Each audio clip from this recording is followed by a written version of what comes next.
Bonjour à toutes et tous, c'est Absolute et bienvenue dans cette nouvelle vidéo consacrée à la partie 4 de la série Obi-Wan Kenobi qui vient tout juste de sortir sur la plateforme Disney+. Avant toute chose et avant que je vous donne mon avis concernant cet épisode, je pense qu'il est important que je vous explique dans quel état d'esprit j'étais avant de découvrir cette nouvelle partie. À la base, je pense que je me suis pas mal hypé tout seul, que je me suis créé de nombreuses attentes concernant cet épisode. Et malheureusement, vu que celui-ci n'a coché aucune des cases que je m'étais moi-même créées, vous comprenez forcément ma déception. Malgré tout ça, ça ne veut pas dire que l'épisode est sans qualité, je pense que je peux encore faire la part des choses, mais on en reparlera dans les points négatifs. Quoi qu'il en soit, commençons dès à présent avec les points positifs. Bon, déjà, on peut se dire d'emblée que c'est plutôt cool d'avoir un épisode d'Obi-Wan Kenobi, l'histoire avait plutôt pas mal avancé jusque-là, à un point tel que ça ne m'aurait pas choqué de voir un épisode du Mandalorien débarquer de nulle part. Oui, elle est facile, mais elle était pour toi cette balle perdue, Boba Fett. Mais bref, plus sérieusement, cet épisode ne manque pas de qualité quoi qu'il arrive. Celui-ci s'ouvre sur ce que j'ai décidé de surnommer la reconstruction miroir, la séquence où Obi-Wan est plongé dans le Bacta, qui est entremêlé de plans de Vador qui est lui aussi plongé dans sa propre cuve. J'ai trouvé que c'était un très bon parallèle à faire, un parallèle évident certes, mais il aurait été bête de passer à côté. Cela nous permet de constater la haine qu'a Vador à l'encontre de son ancien maître, mais également de voir Obi-Wan être coincé dans l'urgence et la panique, car il doit agir le plus tôt possible. Cela participe également à mettre en avant que désormais, ils sont plus proches que jamais. Chacun d'eux participe à détruire l'autre. Donc l'épisode s'ouvrait sur une séquence plutôt sympatoche. Il y a ensuite quelques moments dans l'épisode que j'ai vraiment apprécié, à commencer par la révélation qui est faite à Obi-Wan de ce qu'il advient de ses confrères qui se font capturer par l'Inquisitorius. Ceux-ci sont visiblement conservés dans un tombeau, le visage horrifié, pétrifié à tout jamais.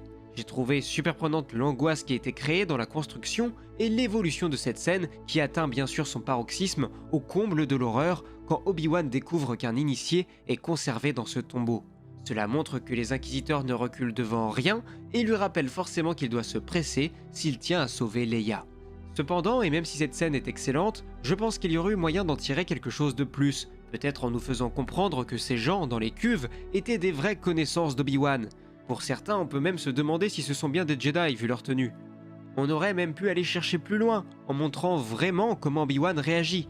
Bon là forcément il est un peu horrifié, mais en même temps pressé par le fait de sauver Leia, donc il n'a pas forcément le temps, mais je pense que c'était aussi l'occasion de montrer un Jedi qui doute. Comment pourrait-il encore faire confiance à la Force quand celle-ci autorise que ses pairs, et même les plus jeunes, puissent être traités ainsi? Ce sont des occasions manquées, et comme je vous l'ai dit, la séquence en elle-même reste excellente dans l'idée. Et pour les fans d'Easter Egg d'autant plus, puisqu'on peut voir au moins deux personnages connus, Coleman Cage, un membre du Conseil Jedi dans la Revanche des Sith, et Tera Sinube, un vieux maître qui a été particulièrement important dans The Clone Wars, notamment pour Ahsoka Tano. On pourrait également se demander si l'homme à gauche est Quinlan Vos, mais mon esprit refuserait de l'accepter, donc pour le moment, je vais me contenter de dire que ce n'est pas lui. Autre chose que j'ai également apprécié, c'est de petit à petit voir revenir sur le devant de la scène le général Jedi Obi-Wan Kenobi. On peut déjà légèrement le constater lorsqu'il prend part à la réunion pour préparer la mission de sauvetage. Je pense que l'expression chasser le naturel et il revient au galop correspond parfaitement à ce passage, car Obi-Wan a bien pu tenter d'agir comme un ermite depuis 10 ans, il n'en reste pas moins qu'il a été un brillant Jedi et un excellent général de guerre. Et par conséquent, c'est ici dans l'action qu'il est dans son véritable élément. On va donc au fur et à mesure de l'épisode le voir reprendre confiance en lui, le voir prendre part à des batailles contre de plus en plus d'ennemis, et même au niveau de la manipulation de la force, il commence par influencer l'esprit de 2 Stormtroopers, et à la fin de l'épisode, c'est toute l'eau qui s'apprête à les submerger qu'il parvient à retenir. Cependant, je pense que ce développement aurait pu atteindre son paroxysme, son apogée, si c'était Obi-Wan lui-même qui s'était chargé de les protéger au moment de leur fuite.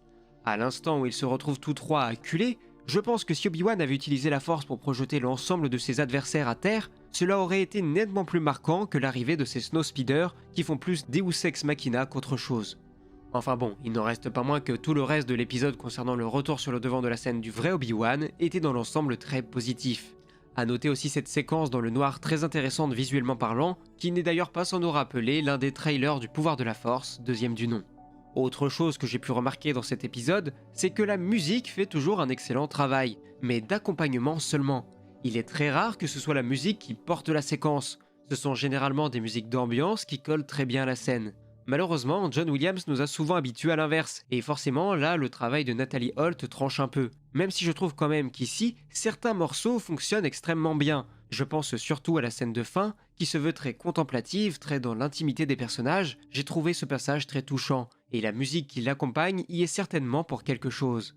Ensuite, j'ai apprécié toutes les discussions entre Reva et Leia. Je vous le dis depuis le début, mais j'adore la manière qu'ils ont de gérer le caractère de la princesse. Je sais que certains ont du mal, mais personnellement, je ne vois pas de problème là-dessus. Je trouve que tout colle extrêmement bien.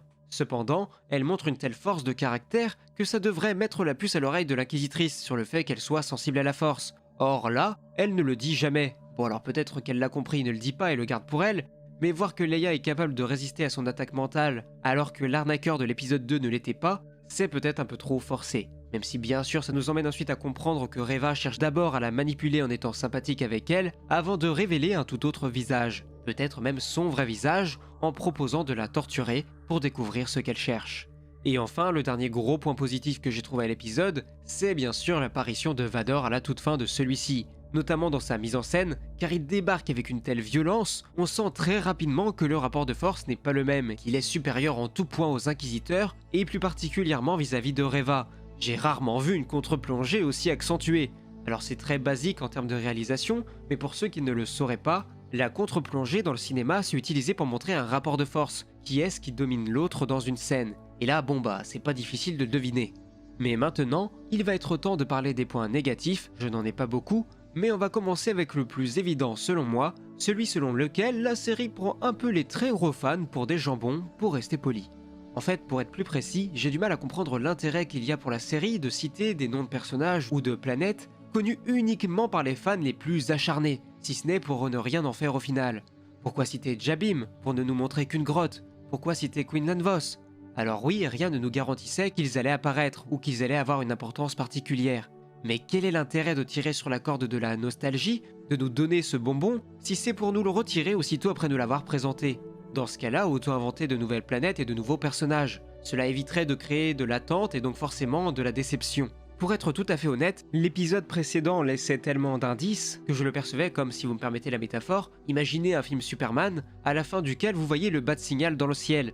Bah vous vous attendez forcément à voir Batman débarquer dans le film suivant, et ce serait logique. Mais visiblement pas pour Star Wars. J'ai trouvé ça dommage, mais je reste conscient que c'est un problème qui ne touche que les fans les plus connaisseurs. Et c'est pour cette raison que si on exclut ce fait, je trouve que l'épisode reste plutôt bon dans sa globalité. Néanmoins, je trouve que c'est un épisode qui manque de nombreuses occasions de nous présenter des choses super intéressantes. Sans compter que l'épisode déjà ne dure que 30 minutes, alors être sur Jabim et ne pas en profiter pour nous offrir un flashback de la guerre des clones avec ce que cette bataille a impliqué pour le développement personnel d'Anakin dans le Legends, c'est une sacrée occasion manquée. Après, j'ai l'impression que Vador va continuer sa traque d'Obi-Wan, qui a l'air de se rendre de nouveau sur Jabim. Donc à voir, peut-être que c'est ce que nous réserve la suite. Mais pour le moment, je reste déçu sur ce point. Et un autre point négatif, propre à l'épisode uniquement cette fois-ci, c'est que dans sa construction, je trouve qu'il se rapproche beaucoup trop d'œuvres que l'on connaît déjà, à commencer par Fallen Order, puisque l'infiltration d'Obi-Wan se passe de la même manière que celle de Cal Kestis dans le jeu, dans cette même forteresse en plus. Et puis s'infiltrer dans un complexe impérial pour aller sauver une princesse, je ne pense pas que j'ai besoin de vous faire un dessin pour vous dire où on a déjà vu ça. Après, on pourrait dire aussi que c'est la construction en miroir propre à Star Wars qui veut ça, mais quand même là je trouve que c'est un peu trop voyant. Et encore, est-ce qu'on peut vraiment parler de miroir quand les choses se passent exactement de la même manière? Je ne pense pas.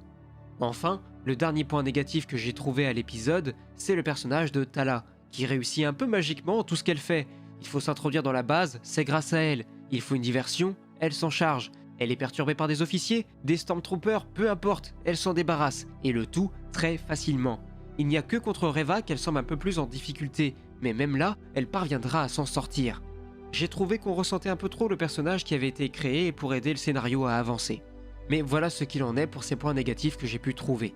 On retiendra donc un épisode qui m'a déçu à titre personnel, mais surtout à cause des attentes que je me suis moi-même créées.